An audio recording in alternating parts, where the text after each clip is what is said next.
اس لیے وہ غالب رہتا ہے، دوسرے کو شکست دیتا۔ بابر بادشاہ آیا، اس ہندوستان میں حملہ کیا، شکست کھا گیا۔ اس نے پوچھا کیوں میں ہار گیا؟ کہا 2 وجہ سے، کہ تم دارو پیتے ہو، بہادر نہیں ہو، اس لیے تم ہار گئے۔ تو اس نے اب ہمت باندھ لیا اور کہا کہ میں آج کے بعد دارو نہیں پیوں گا، اور چوٹی سے اس نے ہمت لے لیا کہ ایک بار چڑھتی ہے 50 بار گرتی ہے، پھر چڑھتی ہے، گرتی ہے، پھر چڑھتی ہے، پھر چڑھ جاتی ہے۔ اس کو حوصلہ ہو گیا۔ اس نے جو دوبارہ ابراہیم لودھی پر حملہ کیا تو جیت گیا، میدان جیت گیا، اور خاندان میں سینکڑوں سال کے لیے حکومت دے کر کے چلا گیا۔ دارو چھوڑنے پر حکومت ملتی ہے، دارو پکڑنے پر حکومت چلی جاتی ہے۔ انشاءاللہ پوری زندگی سے، پورے سماج سے دارو، پورا سماج دارو سے انشاءاللہ پاک ہوگا۔ ہاتھ اٹھائیے۔ ایک مثال پر پیغام کو ختم کر رہا ہوں۔ ایک عورت بہت چالاک تھی، جوان کو بلایا، دروازہ بند کر دیا، کہا تم کو 3 گناہ میں 1 گناہ ضرور کرنا پڑے گا، تب تو دروازہ کھلے گا، ورنہ دروازہ نہیں کھلے گا، تمہاری جان بھی جائے گی، آبرو بھی جائے گی۔ کہ یا تو تم کو دارو پینی پڑے گی، یا تو مجھ سے زنا کرنا پڑے گا، یا تو میرے بچے کو قتل کرنا پڑے گا۔ اب وہ جوان سوچنے لگا یار دروازہ بند ہے، جان جائے گی، آبرو چلی جائے گی، آبرو بچانے کے لیے، جان بچانے کے لیے 3 کام میں کوئی 1 کام ضرور کرنا پڑے گا۔ تو اس نے سوچا قتل کروں گا یہ بھاری گناہ ہے، زنا کروں گا بھاری گناہ ہے، سب سے چھوٹا گناہ اس نے شراب کو سمجھا۔ ایک گلاس شراب اٹھا کر کے جیسے ہی حلق کے نیچے اتارتا ہے، اس کے سر کے اوپر نشہ آیا۔ نشہ میں جب وہ آیا تو سب سے پہلے معصوم کو قتل کر دیا، اس کے بعد عورت سے زنا کیا۔ اللہ کے رسول نے کہا کہ شراب تمام بیماریوں کی جڑ ہے، ایک شراب آئی سارا گناہ ہو گیا۔ میں اپنے جوان سے ایک وعدہ لیتا ہوں، آپ ہم کو وعدہ دیجئے، میں آپ کو گارنٹی دیتا ہوں، دعا دیتا ہوں کہ آپ کی ترقی کو کوئی روک نہیں سکتا، دنیا آپ کے پیچھے ہوگی، دنیا آپ کو پیچھے نہیں کر سکتی، اللہ آپ کو مقدر کا سکندر بنائے گا۔ انشاءاللہ شراب سے، زنا سے، گانے سے ہمارا سماج پاک صاف ہوگا۔ ہاتھ اٹھائیے، وعدہ کیجئے انشاءاللہ۔ آج گناہ کریں گے، کل فرصت سے توبہ کر لیں گے۔ ہاتھ اٹھائیے انشاءاللہ۔ خیر یہاں آ کر کے عقابی روح جب بیدار ہوتی ہے جوانوں میں، نظر آتی ہے ان کو اپنی منزل آسمانوں میں، گلاسوں میں جو ڈوبے پھر نہ ابھرے زندگانی میں، ہزاروں بہ گئے ان بوتلوں کے بند پانی میں، نہ کر برباد اپنی زندگی بوتل کے دیوانے، وہ کاٹے گا بڑھاپے میں جو بوتا ہے جوانی میں، یہ دارو کا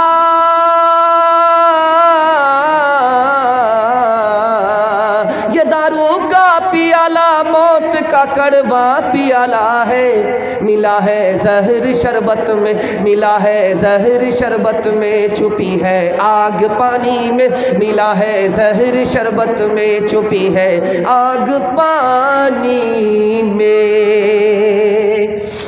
آخری پیغام عورتوں کے حوالے سے سنا رہا ہوں، اپنے حصے کے جلسے کو مکمل کر رہا ہوں۔ عورتوں کا پیغام سننے کے لیے آپ لوگ تیار ہیں؟ یہاں سے لے کر کے وہاں تک ہاتھ اٹھا دیجئے انشاءاللہ۔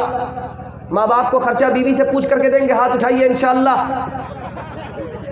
ذرا دھیان رکھیے گا۔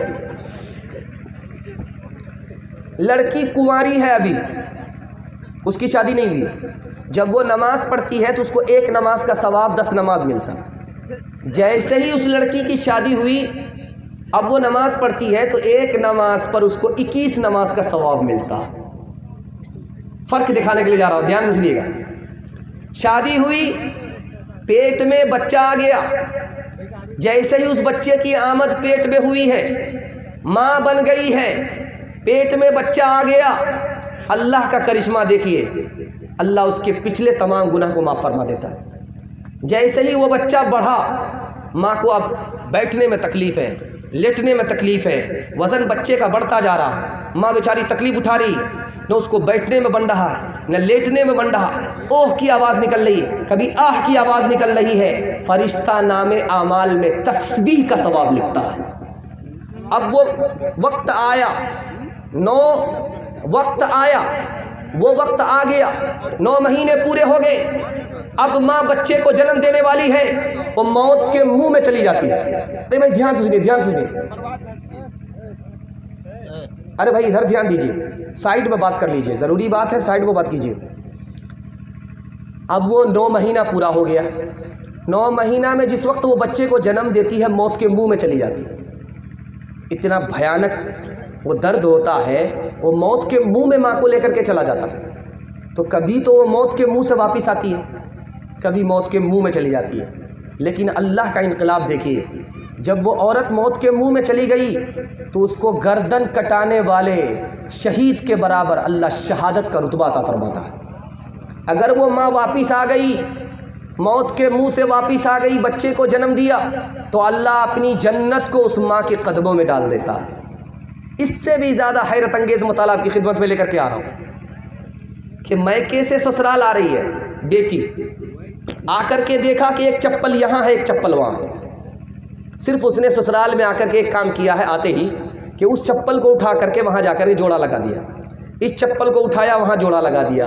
اس پر اللہ اسے اجر دیتا ہے، ایک نیکی ملتی ہے، ایک گناہ معاف ہوتا ہے، ایک درجہ بلند ہو جاتا ہے۔ آگے جو بات میں کہنے کے لیے جا رہا ہوں اس کو ذرا دھیان سے سنیے گا۔ 1 مہینہ ہوا ہے ابھی میکے سے سسرال آئی ہے، ماں باپ کی یاد ستانے لگی، شوہر کو فون کیا کہ میں ماں سے ملنا چاہتی ہوں، میری ماں بیمار ہے، میں باپ سے ملنا چاہتی ہوں، میرا باپ بوڑھا ہے۔ تو ادھر شوہر نے اجازت دیا، اب یہ آ رہی ہے سسرال سے میکے آ رہی ہے، ایک ایک قدم اٹھانے پر اللہ 100 گناہ کو معاف کرتا ہے، 100 درجے بلند کرتا ہے جنت میں، اور 100 نیکی کا اضافہ کرتا ہے۔ اب جیسے ہی بیٹی سسرال سے میکے آنے والی ہے، ماں بیچاری تڑپ کر کے دروازے پر پہنچ جاتی ہے کہ پتہ نہیں بیٹی آگے کی نہیں آئی۔ باپ بیچارہ تڑپ کر کے بیٹھ جاتا ہے کہ پتہ نہیں بیٹی آگے کی نہیں آئی۔ جیسے ہی بیٹی آتی ہے وہ ماں بیچاری اپنی بیماری کو بھول جاتی ہے، اس کے دل کی کلی کھل جاتی ہے مارے خوشی کے، اور وہ بوڑھا باپ اپنے بڑھاپے کو بھول جاتا ہے۔ جیسے ہی نظر پڑی اس بوڑھے ماں باپ، بیمار ماں باپ پر، اس بچی کے، تو ہر نظر پر اللہ تعالیٰ ایک مقبول حج کا ثواب عطا فرماتا ہے۔ 2-3 مثال دے رہا ہوں، پیغام کو ختم کر رہا ہوں، آپ لوگوں نے دل خوش کر دیا، میں تو گھبرا گیا تھا۔ ایک ایک درجن عالموں کا سامنا آپ نے کیا ہے بھائی، سنانے والے سناتے سناتے تھک گئے تھے، آپ سنتے سنتے پک گئے تھے، اور آپ اس طرح بیٹھ گئے تھے جیسے مقدمہ ہار کر کے بیٹھ گئے تھے۔ لیکن اللہ کا شکر ہے کہ آپ ابھی تک جاگ رہے ہیں، سن رہے ہیں۔ دل سے دعا دیتا ہوں اللہ آپ کی جوان بیٹی کے لیے غیب سے مناسب جوڑے کا انتظام فرمائے، ہر مشکل کو اللہ آسان کرے۔ دھیان سے سنیے گا، رخصتی کا موقع ہے، سب لوگ رو رہے ہیں، دادی الگ رو رہی ہے، نانی الگ رو رہی ہے، گھر کے سالے رو، باراتی کو بھی دیکھا نہیں گیا، مگرمچھ کے آنسو یہ لوگ بھی بہانے لگے، رونے لگے۔ ایک آدمی مگر ہنس رہا ہے، تو چھوٹا بچہ اپنے باپ سے پوچھتا ابا حضور ایک آدمی ہنس رہا، سب لوگ رو رہے ہیں، کہا کون رو رہا، کون ہنس رہے ہیں، کون رو رہے ہیں، کون ہنس رہا؟ تو کہا حضور وہ جو دولہا بابو ہے وہ ہنس رہا ہے۔ اب بیٹا گھبرانے کی بات نہیں ہے، یہ رخصتی کا موقع ہے، ہم لوگ رو رہے ہیں، زندگی بھر اسی کو رونا ہے، اس لیے ہنس رہا ہے۔ بس حادثہ ہوا، کچھ لوگ مر گئے، کچھ لوگ زخمی ہوئے، کسی کی ہڈی ٹوٹی۔ ایک عورت بہت زیادہ چلا رہی تھی، لوگوں نے کہا کہ کسی کی گردن کٹ گئی اور تمہاری ایک انگلی کٹ گئی ہے، اس میں اتنا چلا رہی ہو؟ کہا میرا بہت بھاری نقصان ہو گیا۔ کہا کیا نقصان ہوا؟ کہا میری وہ انگلی کٹ گئی ہے جس سے میں شوہر کو نچایا کرتی تھی۔ میکے سے سسرال سے میکے بیٹی آئی تو سارے گھر کی عورت نے گھیر لیا، پوچھا سسر کیسا تھا؟ کہا الحمدللہ۔ کہا شوہر کیسا تھا؟ کہا ماشاء اللہ۔ کہا کہ گھر کیسا تھا، سسرال کیسی تھی؟ کہا ماشاء اللہ۔ کہا ساس کیسی تھی؟ کہا انا للہ جلے تو جلال تو اس بلا کو ٹال۔ سب کی تعریف ہو رہی ہے لیکن ساس کو بلا بتایا جا رہا ہے۔ عالم دین تھے، پکڑ لی، اس لڑکی سے کہا کہ دیکھو بیٹی تم نے سب کی تعریف کیا اور تم کو سب پسند ہیں لیکن تم کو ساس پسند نہیں ہے، انصاف سے بتاؤ کہ تم جو اس گھر گئی تھی تم کو کون لے کر کے اس گھر میں گئی تھی؟ کہ میری ساس آئی تھی، مجھ کو پسند کیا تھا، اور پسند کرنے کے بعد میرا رشتہ اپنے بیٹے سے کیا تھا، پھر اپنے میرے میکے سے لے کر کے سسرال گئی تھی۔ کہا بیٹی اگر ساس تمہارے اوپر یہ احسان نہیں کرتی تو اتنا اچھا شوہر تم کو ملتا، اتنا اچھا سسر تم کو ملتا، اتنی اچھی سسرال تم کو ملتی۔ اب بہو کو اپنی غلطی کا احساس ہوا کہ ساس کا بہت بڑا احسان ہے، ساس کو ساس نہیں ماں سمجھنا چاہیے۔ جا جا بیٹی اج سسوار اجیا کہہ رہی ہو بٹی ہو پیار، مت رکھی ہو ساسوں سے بیر، پھونکی پھونکی کے رکھی ہو پیر، روز پڑھی ہو بیٹی قرآن، روز کری ہو تازہ ایمان، حضرت فاطمہ کی طرح عمر بھر ایسا کردار ہو تیرا سسرال میں، حضرت فاطمہ کی طرح عمر بھر ایسا کردار ہو تیرا سسرال میں، ساس تیری زمانے سے کہتی پھرے، ساس تیری زمانے سے کہتی پھرے، کچھ نہیں چاہیے بس بہو ساس ہو، اے بہن زندگی میں تو رہنا جہاں، گھر کو رکھنا بنا کر کے جنت نما، اے بہن زندگی میں تو رہنا جہاں، گھر کو رکھنا بنا کر کے جنت نما، شکر کرنا ادا رب کے احسان کا، ہاتھ میں تیرے دولہے کا جب ہاتھ ہو۔ میرے حصے کا جلسہ مکمل ہو گیا اور دوسرے مہمان ابھی آنا باقی ہیں، آپ کو میزبانی کا حق ادا کرنا ہے، دعا پر جلسے کو مکمل کرا کر کے اٹھنا ہے، ہاتھ اٹھائیے انشاءاللہ۔ 3 کام چھوڑ دیجئے، میں گارنٹی لے کر کے جاتا ہوں آپ کے گھر میں کبھی آفت ہی نہیں آئے گی۔